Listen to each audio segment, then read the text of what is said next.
اعوذ باللہ من الشیطان الرجیم بسم اللہ الرحمن الرحیم۔ قرآن کریم کا ترجمہ و تفسیر کے سلسلے میں آج سورہ بقرہ کی آیت نمبر 184 شروع ہو رہی ہے۔ ایامن دن ہیں معدودات، گنتی کے۔ پیچھے تذکرہ چلا آ رہا ہے رمضان المبارک کے روزوں کا۔ عربوں کے ہاں چونکہ بالکل عادت نہیں تھی روزہ رکھنے کی، اور مستقل ایک مہینہ مسلسل روزہ رکھنا بہت مشکل تھا، تو ان کے لیے یہ سہولت رکھ دی گئی تھی کہ بے شک کوئی عذر نہ بھی ہو، بیماری نہ بھی ہو، سفر نہ بھی ہو، چونکہ عادت نہیں ہے اور اتنے دن روزہ رکھنا مشکل ہو، تو چاہے روزہ رکھو یا نہ رکھو، یہ اختیار دیا گیا تھا۔ اور پھر یہ بھی بتایا کہ تھوڑے دن ہیں روزوں کے۔ فمن کان، پہ جو کوئی ہے منکم تم میں سے، مریض بیمار، او علی سفر یا سفر پر، فعدۃ تو وہ گنتی کرے، من ایام دنوں سے، اخرى بعد کے، یعنی جو بندہ بیمار ہو، ایسی بیماری کے جس کے بارے میں وہ ڈاکٹر جو شریعت کا واقف ہو، وہ بتا دے، وہ کہہ دے کہ آپ کے لیے روزہ رکھنا ٹھیک نہیں ہے، آپ کی بیماری کے بڑھ جانے کا اندیشہ ہے، تو پھر روزہ چھوڑ سکتے ہیں۔ یا پھر سفر ہو لمبا، اور سفر کے بارے میں بھی علماء یہ کہتے ہیں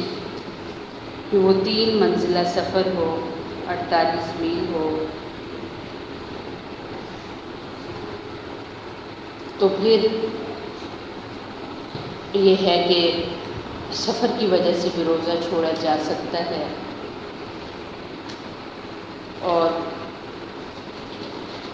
سفر یہ ہے کہ مشقت والا نہ ہو، اگر اپنے ہی ملک میں سفر ہو رہا ہے، ایک جگہ سے دوسری جگہ جا رہے ہیں اور وہاں پر قصر نماز بھی بنتی ہے، تو پھر یہ ہے کہ دیکھا جائے گا کہ اگر مشقت نہ ہو تو پھر روزہ رکھیں گے، اور اگر بہت مشقت ہو، گرمی زیادہ ہو یا سفر کی صعوبتیں، مشکلیں زیادہ ہوں، تو پھر یہ ہے کہ روزہ چھوڑا جا سکتا ہے۔ تو جو دن گزر گئے ہیں، جن دنوں میں جتنے دن روزہ نہیں رکھا، تو پھر بعد میں جب روزے ختم ہو جائیں تو اس کا حساب کر کے اتنے دن روزے رکھنے چاہیے۔ وعلی الذین، اور ان لوگوں پر یطیقونہ، جو طاقت رکھتے ہیں روزے کی، فدیۃ، بدلہ لینا ہے، بدلہ دینا ہے، یا بدلہ ہے طعام، کھانا کھلانا، مسکین، نادار لوگوں کو، ایک مسکین کو، یعنی جو بندہ، جیسے کہ شروع میں بتایا گیا ہے کہ روزے رکھنے کی چونکہ عادت نہیں تھی، تو لوگوں کو روزوں کا پورا کرنے کے لیے، عادی کرنے کے لیے اجازت تھی شروع میں کہ روزے رکھنے کی طاقت ہے اور کوئی عذر بھی نہیں ہے، تو پھر بھی اگر روزہ نہیں رکھنا چاہتے تو کوئی بات نہیں، ایک روزہ جو چھوڑا ہے اس کے بدلے میں ایک غریب بندے کو 2 وقت کا کھانا کھلانا ہے۔ فمن، بھی جو کوئی تطوع، جی کی خوشی سے کرے، خیرن، کوئی نیکی، فہو، پس وہ خیر، بہتر ہے، لہو، اس کے لیے، یعنی روزہ بہت فضیلت کی چیز ہے، روزہ بہت ثواب کا کام ہے، تو اگر کوئی اس کو خوش دلی سے کرے گا تو اس کو اس پر بہت بڑا انعام ملے گا، ثواب ملے گا، جیسے کہ حدیث میں آتا ہے اللہ رب العزت نے فرمایا کہ روزہ میرے لیے ہے اور میں ہی اس کی جزا دوں گا، یعنی روزے کی لامحدود جزا ہے، کوئی حد نہیں ہے۔ اور یہ کہ تصوموا تم روزہ رکھو، خیر بہتر ہے لکم تمہارے لیے۔ یہ شروع میں تو یوں کہا گیا تھا کہ اگر تمہارے لیے مشکل ہے روزہ رکھنا، حالانکہ کوئی عذر بھی نہیں ہے، لیکن تم نہیں رکھنا چاہتے ہو، عادت نہیں ہے تمہاری رکھنے کی، تو خیر ہے، تم بدلے میں فدیہ دے دو، کفارہ دے دو اور روزہ چھوڑ دو۔ لیکن بعد میں وَأَن تَصُومُوا یہ الفاظ لا کر مکمل طور پر روزہ رکھنے کا ہی حکم ہو گیا۔ کہ کافی بعد یہ الفاظ اترے تھے، تو اس وقت تک لوگ روزہ رکھنے کے عادی ہو چکے تھے، تو بتایا گیا کہ اب کسی صورت میں بغیر عذر کے، بغیر وجہ کے روزہ آپ نہیں چھوڑ سکتے، روزہ رکھنا ہی بہترین ہے۔ ان کنتم اگر ہو تم تعلمون جانتے، اگر روزوں کے بارے میں تھوڑا سا بھی تمہارا کوئی علم ہے، تمہیں پتہ ہے، روزوں کے احکام تم جانتے ہو، تو پھر تمہارے لیے روزہ رکھنا ہی زیادہ بہتر ہے۔ شہر مہینہ رمضان، رمضان شریف کا، الذی جس میں انزل نازل کیا گیا ہے، فی اس میں قرآن و قرآن پاک، ہدن قرآن کریم ہدایت ہے، للناس لوگوں کے لیے، وبیشنات اور روشن نشانیاں ہیں، من الہدی ہدایت سے۔ رمضان المبارک کا مہینہ 12 مہینوں میں سے جو روزوں کا مہینہ ہے اسے رمضان کہا جاتا ہے، اور اللہ رب العزت نے اس بابرکت مہینے میں ہی قرآن کریم جیسی کتاب انسانیت کو عطا کی، اور قرآن کریم سراسر لوگوں کو سیدھا راستہ بتاتا ہے، اور قرآن کریم کے اندر روشن نشانیاں ہیں ہدایت سے، اور قرآن کریم ہی والفرقان ہے، یعنی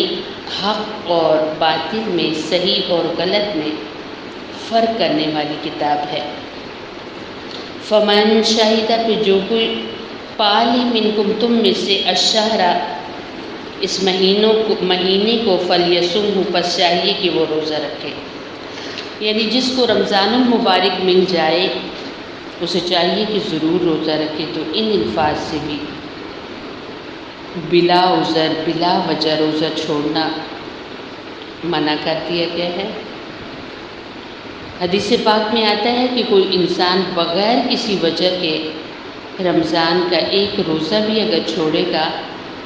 تو پوری زندگی بھی اگر وہ روزے رکھے تو اس ایک دن کے روزے کا ثواب پا نہیں سکتا، چاہے کہ بعد میں اس کا کفارہ ادا کر دے یا اس کی قضا رکھ لے۔ رمضان المبارک کے مہینے کے جو روزے ہیں وہ بڑے عالی شان ہیں، ان کا بہت اونچا مرتبہ ہے، بار بار حکم دیا گیا ہے کہ ضرور روزہ رکھنا چاہیے۔ ومن کانا اور جو کوئی ہے مریض بیمار، او علی سفر یا سفر پر ہو، جیسے کہ پہلے بتایا جا چکا ہے کہ شدید بیمار ہو اور وہ ڈاکٹر جو شریعت جانتا ہے، احکام شرعی جانتا ہے، وہ یہ کہہ دے کہ اس مریض کے لیے روزہ رکھنا ٹھیک نہیں ہے تو پھر روزہ چھوڑ سکتے ہیں۔ یہ نہیں کہ بس ذرا سا سر میں درد ہوا روزہ چھوڑ دیا،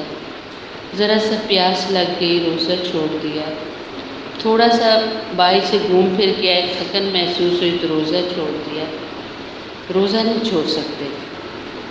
تو فرمایا جو بیمار ہو او علی سفر یا سفر پر ہو، فعدۃ تو وہ گنتی پوری کرے من ایام دنوں سے، اخرى بعد کے، یرید اللہ، اللہ چاہتا ہے بکم تمہارے ساتھ یسرا آسانی، ولا یرید اور نہیں چاہتا بکم تمہارے ساتھ عسر تنگی۔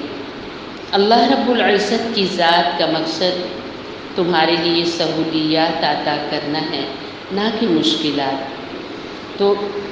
جو انسان رمضان المبارک کے مہینے میں روزے رکھ لے گا تو چونکہ اس نے موقع پر کام کر لیا ہے، ثواب بھی انتہا ملا، وقت پر کیا گیا کام دوسرے وقت میں وہ کرنا بڑا مشکل ہوتا ہے۔ تو انسان وقت پر کام اگر کر لیتا ہے تو وہ خود کو بڑا ہی خوشحال محسوس کرتا ہے۔ ہاں، کوئی بھی کام ہے اگر اس کو دوسرے وقت پر چھوڑا جائے تو کام ڈبل ہو جاتا ہے اور کرنا مشکل ہوتا ہے، اور اگر وقت پر کیا جائے تو کام بھی آسان ہو جاتا ہے، سنگل بھی ہوتا ہے، تنہا کام ہوتا ہے، اکیلا کام ہوتا ہے، انسان آسانی پہ کر لیتا ہے، اور وقت پر کیا گیا کام ٹھیک ٹھیک ہوتا ہے۔ اور اللہ رب العزت اسی طرح انسانوں پر آسانی چاہتے ہیں، نہ کہ مشکل چاہتے ہیں۔ اللہ رب العزت اپنے بندوں پر کبھی بھی ان کی طاقت سے زیادہ بوجھ نہیں ڈالتے۔ انسانوں کی طاقت تھی، انسان روزہ رکھ سکتے تھے، اللہ رب العزت نے روزے کا حکم دیا، اور روزہ انسانی اجسام کے لیے، جسموں کے لیے بہت فائدہ مند ہے، تندرستی کا ذریعہ ہے، صحت مندی کا ذریعہ ہے، خوشحالی کا ذریعہ ہے۔ وَلِتُكْمِلُوا الْعِدَّةَ، اور چاہیے کہ تم پوری کرو گنتی، وَلِتُكَبِّرُوا اللَّهَ، اور چاہیے کہ تم بڑائی بیان کرو اللہ کی، عَلَىٰ مَا، اس طریقے پر، ہداکم، جو اس نے ہدایت دی تمہیں، وَلَعَلَّكُمْ، اور تاکہ تم تشکرون، شکر ادا کرو۔ رمضان المبارک کا مہینہ اپنی روزے کی عبادت اور رات کو تراویح جیسی عبادت کے ساتھ ساتھ اور بھی اعمال کے اوقات کا ذریعہ ہے، یعنی ان دنوں میں کثرت سے اللہ رب العزت کی بڑائی بیان کی جائے، اللہ رب العزت کا ذکر و اذکار کیا جائے۔ جیسے کہ علماء فرماتے ہیں عام دنوں میں آپ کوئی بھی لفظ پڑھتے ہیں تو اس کا ثواب ایک ہی، یعنی ایک بار پڑھا تو اس کا ثواب گنتی اگر کی جائے تو ایک مرتبہ ملا یا 10 بار، ایسے لگا جیسے آپ نے 10 بار پڑھا۔ لیکن رمضان المبارک کے مہینے میں اللہ رب العزت کی آپ بڑائی بیان کریں گے، ذکر کریں گے تو وہ ایسا ہے جیسے آپ نے 700 گنا کیا۔ اور پھر یہ ہے کہ ہمیشہ اعمال ایسے کرنے چاہیے کہ جس کی اللہ رسول علیہ الصلاۃ والسلام نے ہمیں ترغیب، اور جس طریقے سے ترغیب دی ہے، من گھڑت اپنی طرف سے عبادات طے کر لینا اور اپنی طرف سے کچھ اعمال متعین کر لینا، کچھ اعمال طے کر لینا، یہ ٹھیک نہیں ہے۔ اللہ نے اور اللہ کے پاک پیغمبر علیہ السلام نے جس طریقے سے اعمال کو ادا کرنے کا کہا ہے ویسا ہی کرنا چاہیے، اور یہ ہماری خوش نصیبی ہے کہ آج امت محمد صلی اللہ علیہ وآلہ وسلم کے اندر اور تا قیامت اللہ رب العزت کا دین بالکل ویسا ہی رہے گا جیسے یہ اترا تھا۔ اللہ رب العزت نے ایک جماعت کو حق پر قائم رکھا اور تا قیامت رکھے گا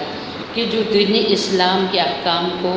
اسی طریقے سے امت کے سامنے پیش کرے گی جیسا کہ اللہ اور اللہ کے رسول علیہ الصلاۃ والسلام نے فرمایا ہے، وَلَعَلَّكُمْ، اور تاکہ تم تشکرون، شکر ادا کرو۔ اللہ رب العزت کی بے شمار نعمتیں انسانوں کے اوپر ہیں، عبادات کی صورت میں بھی، اور استعمال جو ہم نعمتیں کرتے ہیں جیسے کھانے پینے کی نعمتیں، اپنا جسم یہ نعمت، ہماری زندگی یہ نعمت، بے شمار نعمتیں ہیں۔ اللہ تعالیٰ نے خود قرآن کے اندر فرمایا ہے کہ اگر تم اللہ کی نعمتوں کو گننا شروع کرو تو تم گن نہیں سکتے، اور نعمتوں کا اضافہ صرف شکر پر ہوتا ہے۔ انسان جتنا اللہ کا شکر ادا کرتا ہے اتنی نعمت بڑھتی ہے۔ اگر ہم بیمار ہو جاتے ہیں تو صحت والے اوقات کو، صحت والے وقتوں کو یاد کر کے ہم اللہ کا شکر ادا کریں کہ اللہ تیرا شکر ہے، تو نے ہمیں صحت بھی تو دی تھی، آج بیماری آئی تو کیا ہوا؟ تو کیا ہوگا؟ صحت والی جو نعمت ہے اللہ تعالیٰ اس کے اندر اضافہ فرما دیں گے اور انسان صحت مند ہو جائے گا۔ کبھی مال کے اندر قلت اور کمی آ گئی تو مال کے اندر جب اضافے تھے، ان اوقات کو یاد کر کے، ان وقتوں کو یاد کر کے اللہ کا شکر ادا کرنا ہے کہ اللہ تیرا شکر ہے، تو نے ہمیں بہت مال و دولت بھی تو دیا تھا، آج اگر کمی آ گئی تو کیا ہوا؟ اللہ رب العزت اس شکر کے صدقے اور زیادہ مال و دولت میں اضافہ فرمائیں گے۔ عبادات، چاہے وہ نماز ہے، چاہے وہ روزہ ہے، زکوٰۃ ہے یا حج ہے یا نفلی عبادات ہیں، ذکر و اذکار ہیں، جب انسان ان اعمال کو کرتے ہوئے ساتھ ساتھ اللہ رب العزت کا شکر ادا کرے گا تو اللہ رب العزت اس نعمت کو اور زیادہ بڑھا دیں گے اور ان اعمال میں اور زیادہ اضافہ ہو جائے گا، کیونکہ شکر ادا کر رہا ہے انسان۔ تو شکر سے انسان کی نعمتیں بڑھتی ہیں، تو اللہ رب العزت کا اس موقع پر بہت شکر ادا کرنا چاہیے۔ مثلاً آپ نے قرآن پڑھا، آپ کو اللہ نے توفیق دی، آپ نے بے شک آدھا پیج پڑھا، چاہے 2 آیات پڑھی، آپ اپنے الفاظ میں الحمدللہ پڑھ لیں کہ الحمدللہ، اللہ تیرا شکر ہے میں نے قرآن پڑھا۔ آپ دیکھیں گے کہ اگلے دن یا اگلے وقت میں وہ 2 آیات سے 4، 4 آیات سے 6، 1 پیج سے 2، 2 سے 4 اضافہ ہو جائے گا۔ اسی طریقے سے آپ نے ہفتے کے بعد ایک دن روزہ رکھا، جیسے کہ آپ کو اچھا لگا کہ آپ سوار کو روزہ رکھیں، سوار والے دن ہمارے نبی صلی اللہ علیہ وسلم کی دنیا میں تشریف آوری بھی ہے اور پیر والا دن پسندیدہ بھی ہے، تو آپ نے روزہ رکھا اور جب روزہ افطار کیا تو اللہ کا شکر ادا کیا کہ اللہ آپ کا شکر ہے کہ چاہے گرمی تھی، دن لمبا تھا، پر میں نے روزہ آپ کے نام کا رکھا، آپ نے مجھے توفیق دی، الحمدللہ۔ آپ دیکھیں گے اگلا جو ہفتہ آئے گا آپ 2 روزے رکھیں گے۔ اللہ تعالیٰ کا وعدہ ہے جس نعمت پر شکر ادا کیا جائے وہ بڑھ جاتی ہے۔ آپ نے ایک دن ایک تسبیح پڑھی، چاہے وہ پہلے کلمے کی پڑھی، چاہے وہ درود شریف کی پڑھی، چاہے وہ استغفار کی پڑھی، تو آپ دیکھیں گے اس تسبیح کو پڑھنے کے بعد آپ شکر ادا کریں گے کہ اللہ آپ کا شکر ہے الحمدللہ کہ آپ نے ہمیں تسبیح پڑھنے کی توفیق نصیب کی۔ تو آپ دیکھیں گے کہ دوسرے وقت میں نا جب آپ تسبیح کے ہاتھ میں پکڑیں گے، تسبیح پڑھنا شروع کریں گے تو آپ کو ڈبل پڑھنا نصیب ہوگا۔ آپ نے ایک دن پہلا ہی کلمہ پڑھا تھا، دوسرے دن آپ کلمے کے ساتھ درود شریف پڑھ رہے ہیں اور پھر آپ نے شکر ادا کیا، تیسرے دن آپ ساتھ استغفار کر رہے ہیں، چلتے چلتے آپ کی تسبیحات کی مقدار بڑھ جائے گی۔ اور ایسے ہی آپ نے نماز پڑھی، آپ جلدی میں تھے، آپ کے پاس فرصت نہیں تھی، یا آپ بیمار ہو یا کچھ بھی ہے، آپ صرف فرض پڑھ کے سنتیں پڑھ کے فارغ ہو گئے کہ نوافل کا بھی وقت نہیں، لیکن آپ نے اللہ کا شکر ادا کیا کہ اللہ کا شکر ہے کہ مجھے فرائض کی تو توفیق دی آپ نے، مجھے سنتوں کی بھی توفیق دی آپ نے، اللہ آپ کا شکر ہے۔ آپ دیکھیں گے اگلی نماز جب آئے گی تو اللہ رب العزت اس عبادت میں اضافہ فرمائیں گے اور آپ کو توفیق ملے گی کہ آپ نفل ادا کر رہے ہو۔ تو جب بھی اللہ تعالیٰ کوئی نعمت عطا کرے تو اس پر شکرانہ ضرور ادا کیا جائے تاکہ وہ نعمت بڑھ جائے۔ اور یہاں پر بھی اللہ رب العزت نے جو رمضان المبارک کے مہینے کے بارے میں احکامات بتائے اور رمضان المبارک کی فضیلت بتائی، اور پھر پچھلی آیات میں یہ بتایا کہ یہ صرف تم پر نہیں ہے، تم سے پہلے لوگوں پر بھی روزے تھے۔ تو سارا کچھ بتانے کے بعد یہاں آخر میں یہ کہا گیا ہے کہ یہ نعمتیں، یعنی اگر کوئی انسان جانے تو جو اعمال کا شائق ہوگا، جیسے شوق ہوگا عملوں کا، جس کے اندر شکرانہ ہوگا اس بات کا کہ میں مسلمان ہوں اور اعمال کی مجھے توفیق مل رہی ہے۔ کتنے دنیا میں ایسے لوگ ہیں جو مسلمان ہیں تو ضرور، لیکن انہیں قبلہ کا پتہ بھی نہیں ہے، انہیں کبھی قرآن پاک کا کوئی لفظ پڑھنا نصیب ہی نہیں ہوا، حالانکہ ان کا نام مسلمانوں جیسا، مسلمانوں کے شہر میں رہتے ہیں، مسلمانوں جیسے ہی ہیں، لیکن اللہ نے آپ کو توفیق دی کہ آپ کلمہ پڑھنے کے ساتھ ساتھ یا پڑھ رہے ہیں یا پڑھا رہے ہیں یا دن میں آپ اپنی تلاوت میں مشغول ہیں، تو یہ بہت بڑی نعمتیں ہیں رب کریم کی۔ تو اللہ رب العزت نے یہاں بتایا کہ ہم نے اس لیے آپ کو دی تاکہ آپ شکر ادا کریں۔ اللہ رب العزت سے دعا ہے کہ وہ ذات باری پوری امت محمد سمیت صلی اللہ علیہ وسلم ہم سب کو اپنے شکر گزار بندوں میں شامل فرمائے۔ اللہم اغفر لی امت محمد صلی اللہ علیہ وسلم، اللہم ارحم لی امت محمد صلی اللہ علیہ وسلم، اللہم اصلح لی امت محمد صلی اللہ علیہ وسلم۔ سبحان ربک رب العزت عما یصفون وسلام علی المرسلین والحمد للہ رب العالمین برحمتک یا